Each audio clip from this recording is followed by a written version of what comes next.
이번 시간에는 위기 게임 모델의 세 번째 시간입니다. 지난 시간에 배웠던 거 좀 잘 이렇게 리마인드 해보면서 강의를 시작해 보도록 하겠습니다. 그 세 번째 위기 게임 모델 시간으로 이런 걸 배우려고 합니다. 위기 게임 모델의 개입 원칙들이 있어요. 6가지가 있는데 제가 여러분들이 좀 이렇게 초점화되기 위해서 제가 몇 가지 이렇게 꼭 써옵니다. 그래서 이렇게 연상을 하면서 공부를 해보시기 바라요. 사회복지 실천 기술론 요 과목이 기술 과목이기 때문에 현장에 나가서 직접 해보면서 익혀야 되는 거거든요. 근데 그 여러분들 아시다시피 사회복지 실천 론이잖아요. theory, 이론이잖아요. 그러니까 사회복지 실천에서 쓰는 어떠한 스킬, 이 테크닉을 이론적으로 배우는 거예요. 그러니까 그 현장에서 벌어지는 실제적인 그 프랙티스를 이론으로 배우는 거니까 굉장히 어려울 수도 있거든요. 근데 강의를 잘 들으면서 연상을 하시면서 배워보시면은 요렇게 하면 되겠구나. 인간관계에서 내지는 상황 속에서 또 본인의 간접 경험 내지는 직접 경험을 통해서 연상을 계속 하셔야 돼요. 그래야지만이 이 강의가 스무스하게 재미있게 쫓아올 수 있는 겁니다.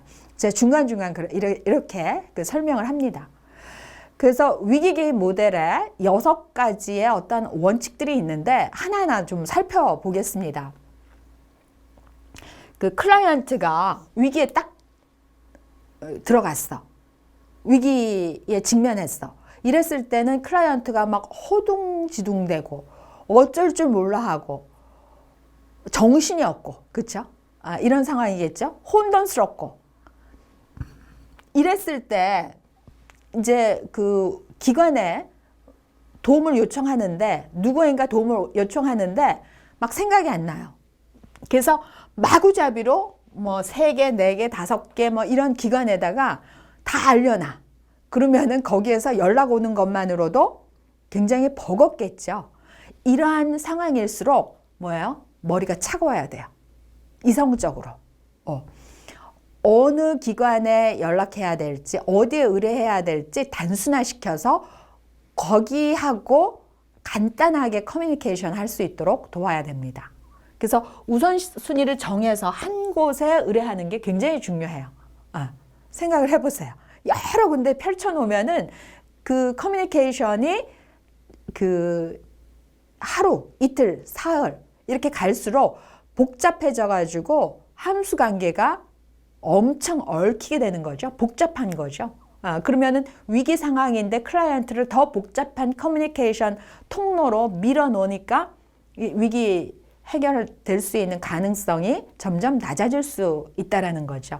그렇게 생각을 하시면 되겠습니다. 그리고 두 번째로는 클라이언트가 정보를 알고 있는지 분명히 해야 돼요. 이거 이렇게 하는 거 아시죠? 네, 고개만 끄덕여서 되는 게 아니라 한번 시연을 어떻게 하는지를 분명히 알 수 있도록 해줘야 되는 거예요. 그래서 반복해 주거나 때로는 이렇게 적어서 주는 거. 금방 들었는데 그 당시에는 이해하고 기억했는데 예를 들어서 딱 현장에 부닥치면은 모른다라는 거죠. 어디로 가야 될지. 머리가 하얘진다라는 거죠. 그런 느낌. 네. 세 번째로는 클라이언트 스스로 의뢰된 기관에 직접 연락해서 직접 거래를 할 수 있도록 의사소통을 할 수 있도록 지지를 해줘야 돼요. 그 클라이언트가 반드시 연락할 수 없는 상황이 있을 수도 있어요. 그거를 제외하고는 되도록이면 클라이언트 중심적으로 클라이언트가 직접 할 수 있도록 처음부터 그렇게 개입이 시작되어야 된다는 거죠. 처음에 사회복지사가 모든 걸 다 대신해가지고 서비스를 다 제공해 주다가 어느 순간 탁 넘겨주면은 그때부터 다시 클라이언트한테 위기가 시작되는 거거든요. 이런 거는 위기 개입이 아니죠. 그래서 초기부터 클라이언트 스스로 기관과 연락하도록 고무시켜 줘야 된다는 겁니다. 또 네 번째로는 굉장히 위험하고 또 불안하고 어려운 상황일 수 있어요. 그렇지만 위기를 반드시 즉각적으로 할 필요 없고 시간을 갖고 명확하게 더 생각해서 정확하게 위기의 포인트를 잡고 공략하는 게 더 유리할 수도 있다는 거죠. 그런 걸 이야기하는 겁니다.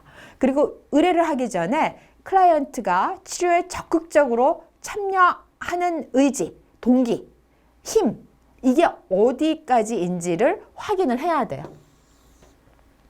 위기에 대해서 클라이언트 스스로 해결할 의지가 없다. 위기라고 생각지 않는다. 이러면은 이미 뭐 위기 개입이 아니죠. 예. 그래서 클라이언트를 분명하게 사정을 해야 된다. 그리고 마지막으로 가능하다면은 그 의뢰 후에 확인 전화를 해가지고 엄청나게 너 지금 문제에 대해서 당신의 문제에 대해서 엄청난 관심을 가지고 있다. 함께 우리가 해결하려고 노력하고 있다. 이러한 연속성을 계속해서 갖고 가야지만이 팔로우업 서비스라든지 2차, 3차 위기가 왔을 때도 더 쉽게 그 파고를 넘을 수 있다는 거 그 이해를 하시기 바랍니다. 그래서 위기 개입의 가장 극단적인, 가장 위험한 또 때로는 위기 개입에서 많이 사용하는 사례 중에 한 가지가 자살입니다. 자살. 이 자살 다루는 게 그 배우는 학생의 입장에서는 굉장히 흥미진진할 수가 있어요. 그렇지만 현장에서는 사회복지사한테 두렵고 벅찬 내지는 굉장히 그 압도되는 문제일 수 있어요. 네. 과거에는 자살 문제에 대해서 이렇게 외부와 상의하지 않고 뭐 실행되는 경우가 굉장히 많았는데 이제 요새는 SNS도 굉장히 많이 발달되어 있고 미디어도 많이 발달되어 있어서 뭐 심지어 자살 모임 SNS 그 동아리까지 생기는 그러한 상황이죠. 그래서 그러한 것을 추적해 보면은 어디에선가 자살에 대한 그 사인, 메시지가 분명히 있는데 그것을 치료 개입했을 때 읽어내지 못하고 체크하지 못한 것 자체도 전문가 스스로의 그 책무성에 문제가 될 수 있다는 거죠. 그런 의미에서 이 자살 다루기는 현장의 사회복지를 할 우리 임상사회복지사로서는 굉장히 중요하게 그 공부를 해야 되는 부분이라고 생각이 됩니다. 그러면은 자살에 있어서 그 사회복지사의 입장, 가치관이 다 틀릴 수 있어요. 사회복지사의 철학, 가치관, 삶의 의미 다 틀릴 수 있어요. 개인적인 의미는 다 틀릴지언정 위기 개입 모델에서 자살을 다루는 사회복지사는 요러요러한 입장을 가지고 있어야 된다는 것을 제가 설명을 드리려고 하는 거예요. 개인적으로 어떤 사회복지사는 자살하는 사람 자체를 이해 못할 수도 있어요. 그리고 자살을 굉장히 그 나쁜 것으로 생각할 수 있다는 거죠. 그리고 자살하는 사람 자체를 도외시하고 평가절하할 수 있다는 거죠.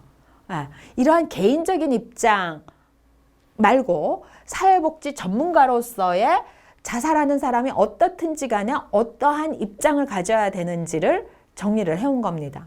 첫 번째로는 그 자살이라는 주제를 어떻게 보든지 상관없어요. 그래서 그 잠재적이든 내지는 그 의식적이든 자살 상황을 명확하게 정확하게 어세스먼트 해야 되는 거예요. 또 사정. 평가를 해야 되는 거죠. 그래서 자살에 대한 모든 가능성이 있다 그러면은 개입해야 되는 어떤 윤리적인 책임, accountability, 책무성. 예, 이게 있다라는 겁니다. 예. 그리고 사회복지사라는 임무는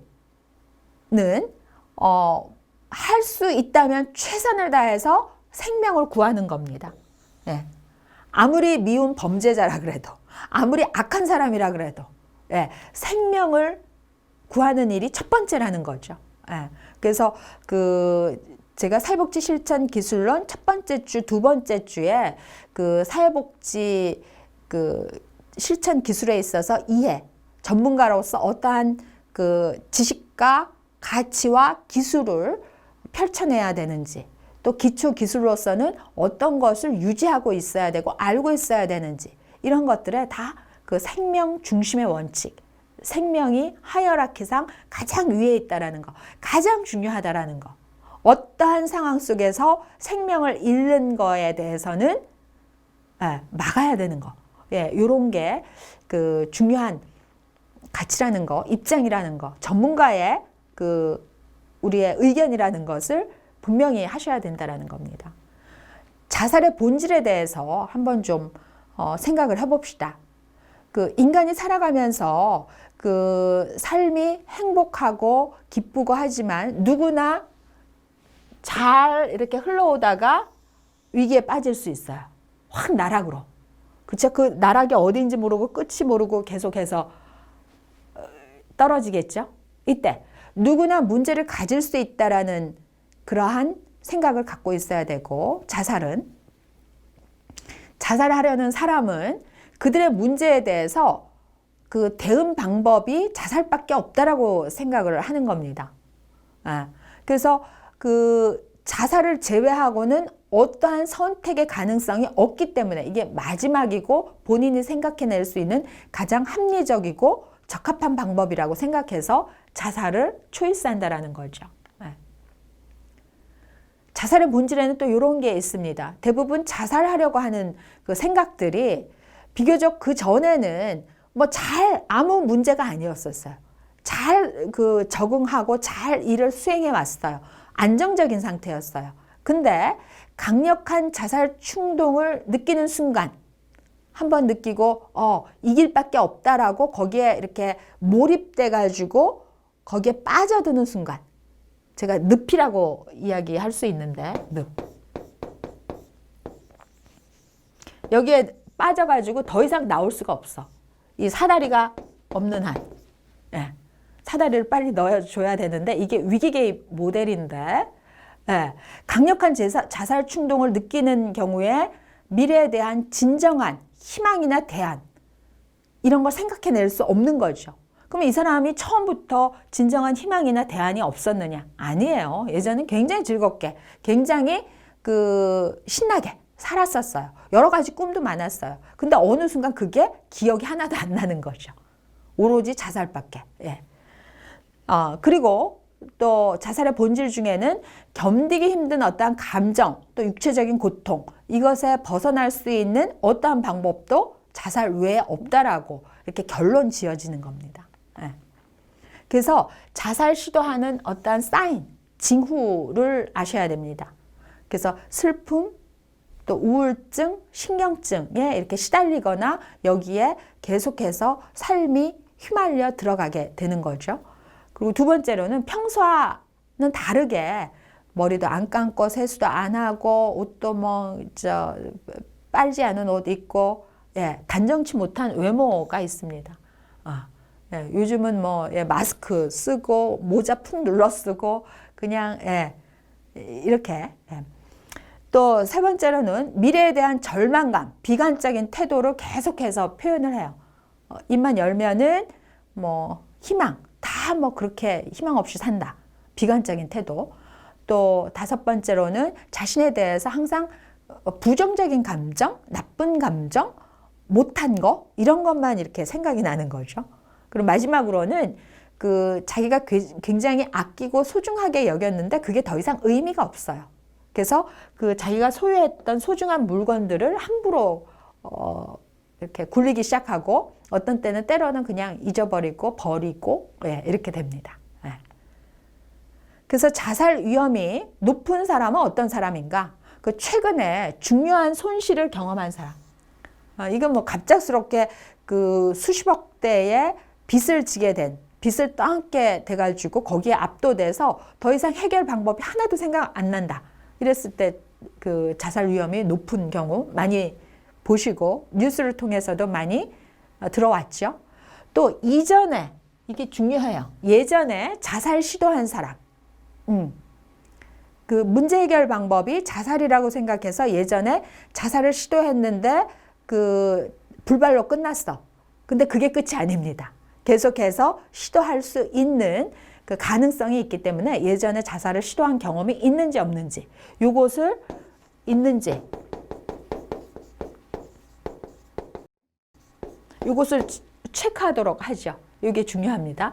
그 다음에 이거 중요해요. 가족 중에 자살한 사람이 있는지. 그 가계도가 굉장히 중요한데, 이게 학습될 수가 있다라는 거죠. 세대 전달될 수가 있다라는 거죠. 가장 극한 상황에 몰렸을 때 자살을 하는 그러한 문제 해결법을 봤을 때, 아, 저런 방법도 있구나. 라고 했을 때, 가족 중에, 친척 중에, 주변에서 자살을 한 경우가 있을 때 쉽게 선택이 될 수 있는 거죠. 그리고 마약이나 술 하는 경우, 왜냐하면은 본인이 합리적이고 이성적인 상황에 결정이 아니고, 예를 들어서 만취가 되어 있는 상황이 계속해서 알코올릭 생활이 몇 년 지속된다. 그러면 우울해지고, 또 우울해지고 하면은 일상생활이 어려워지고, 일상생활이 어려워지면 숨어들고, 그러면은 본인 스스로가 부정한 생각 속으로 계속 빠져들고 희망과 가치가 없는 것으로 느껴지고, 이러다 보면은 마지막 대안의 선택은 때로는 내가 살아있을 이유가 없다라는 거죠. 이렇게 초이스가 될 수 있다라는 거죠. 그 다음에 이거 서포트 시스템, 사회복지에서는 너무나 중요하게 이야기하죠. 지지체계. 예를 들어서 이 지지체계라는 거는 뭐냐 하면은 이런 망, 소셜 네트, 예를 들어서 높은 데에서 떨어졌을 때 받아줄 수 있는 이러한 그물망이 있어야 되잖아요. 이게 사회 안전망, 이런 게 있어야 되는데, 요것을 사회적인 지지체계라고 하는데, 이 지지체계가 없는 사람, 혼자인 사람, 외톨이인 사람, 아무도 날 도와줄 사람이 없다라고 느끼는 사람. 사실 지지체계는 본인 상호작용인데, 주거니 받거니 이렇게 강화시키고 확대시키고 또 건강하게 만들어가는 건데, 여기에서 소외돼 가지고 계속해서 지지체계가 약해 있거나 없거나 다 지지체계를 끊어놓거나 이랬을 때는 자살 위험이 높은 사람 위치, 그러한 집단에 속하게 되는 거죠. 자살에 대해서 워커의 개입을 한번 생각을 해봅시다. 단기적인 목적은 클라이언트가 심각한 위기 상황을 잘 넘기도록 하는 거예요. 여기에서 이제 중요한 목표는 체크해야 될 게, 자살 충동을 느끼는 클라이언트가 지금 당장 위험한지 아닌지 그것을 어세스먼트 해야 됩니다. 그래서 가장 중요한 게 요 치명성, 이 자살을 다루는 데 있어서 가장 중요한 거, 위기 개입 모델에서 중요한 거 뭐라 그랬습니까? 생명을 구하는 일이라 그랬죠. 생명을 잃으면은 이거는 이 개입을 하고 하는 목적 자체가 생명에 대한 소중함이 밑바탕에 깔려 있어야 된다라는 거죠. 그래서 위기 개입 모델에서 자살을 다루는 데 있어서 치명성을 사정하는 거는 굉장히 중요해요. 그래서 클라이언트가 사망의 가능성, 죽음의 가능성, 위험성의 높고 낮은 강도, 이것을 체크를 해가지고 과학적으로 발빠르게 움직여야 된다라는 거죠. 그래서 치명성 체크하는 질문들이 있어요. 단계들이 있어요. 그래서 꼭 혹시 자살을 생각한 적이 있습니까? Yes, no. 또 비언어적인 표현이나 상징적인 또 의미심장한 행동들을 통해서 이 힌트 내지는 사인을 얻을 수 있겠죠. 두 번째 단계로는 단계에 따라서 치명성을 사정을 해야 됩니다. 그래서 자살하려고 생각을 하는 것이라든지 또 자살 계획이라든지 느낌 이런 거에 대해서 상담, 이야기를 할 수가 있죠. 그리고 자살을 시도해 본 적이 있는지, 목숨에 위협을 준 행위를 예전에 경험한 적이 있는지, 스스로 아니면은 어떤 상황에서인지. 그래서 이 자살의 치명성을 사정하는 요 도표가 있습니다. 그래서 여기 높은 치명성, 낮은 치명성, X축으로는, Y축으로는 높은 의지, 낮은 의지.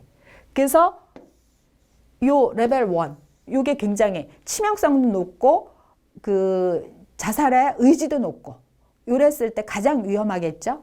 가장 그래도 이 넷 중에서 그래도 그 위험도가 낮은 거는 낮은 의지와 낮은 치명성 레벨 4. 예. 여기에 대해서 설명을 하나하나씩 해보도록 하겠습니다. 레벨 1에서는 자살 의지도 높고 위험한 방법을 사용해서 치명성이 높습니다. 그래서 혼자 있거나 아무도 찾아올 사람이 없을 때 목을 매거나 자살을 시도하게 되는 거죠. 또 두 번째 레벨에서는 자살 의지는 약하지만 방법이 굉장히 치명적이야. 위험해. 극도로. 그랬을 때는 예를 들어서 위험한 약물을 사용하거나 근데 본인은 이게 어느 만큼 위험한지 모를 경우 이런 경우 있죠. 네, 이게 레벨 2. 그 다음에 레벨 3. 그 치명성은 낮아. 그렇지만 의지는 높아. 이랬을 때 그 치사량에 전혀 미치지 못하는 약물을 복용했을 수도 있고, 예. 그렇지만 계속해서 의지가 높기 때문에 이 의지를 낮추기 위해서 내지는 자살의 의지를 없애기 위해서 개입에 들어가야 된다라는 거죠. 그 다음에 네 번째 레벨은 뭐냐 하면은 그 치명성도 낮고 또 의지도 낮아요. 그래서 그 도움을 요청하는 신호를 보내기 위한 어떤 사인, 제스처일 수 있다라는 거죠. 치명성도 낮고 의지도 낮기 때문에 안 위험해. 그게 아니라 이 클라이언트가 표현하고자 하는 메시지가 무엇인지, 그 제스처가 무엇인지를 명확하게 사정을 해야 된다라는 겁니다. 그리고 이 자살의 치명성을 사정하는 데 있어서 세 번째 단계는 그 긴급 사태와 긴급하지 않은 사태를 구분해 가지고 긴급 개입을 할 것인지 아니면은 적극적인 경청을 할 것인지 택해야 됩니다. 그래서 긴급 사태일 경우에는 곧 자살 시도 계획을 갖고 있거나 이미 시도한 사람과 그러한 상황이라는 거죠. 그래서 이 치명성을 사정하는 단계이고요. 자살에 대응하는 원칙이 몇 가지가 있습니다. 그 치명성을 사정했잖아요. 근데 그 자살의 모든 자살 징후들은 어떻습니까? 심각하게 받아들여야 돼요. 저거 가지고 안 죽어. 그게 아닙니다. 모든 자살의 메시지는 심각하게 받아들여야 됩니다. 두 번째로는 아무리 자살하려고 하는 사람이라도 앰비벌런스, 양가 감정이라 그랬죠? 그래서 살려는 욕구와 죽으려는 욕구, 이 두 가지가 싸움을 일으키고 있다는 거죠. 이것을 활용해야 되죠. 어느 쪽으로? 살려는 욕구 쪽에 힘을 실어 넣어줘야 된다는 거죠. 세 번째로는 대부분의 자살에 관한 생각이 일시적이라는 것을 기억을 합니다. 근데 24시간 자살하는 생각을 갖고 있진 않아요. 그러니까 해결 중심 모델처럼 예외적인 상황을 체크를 할 수 있어야 되는 거죠.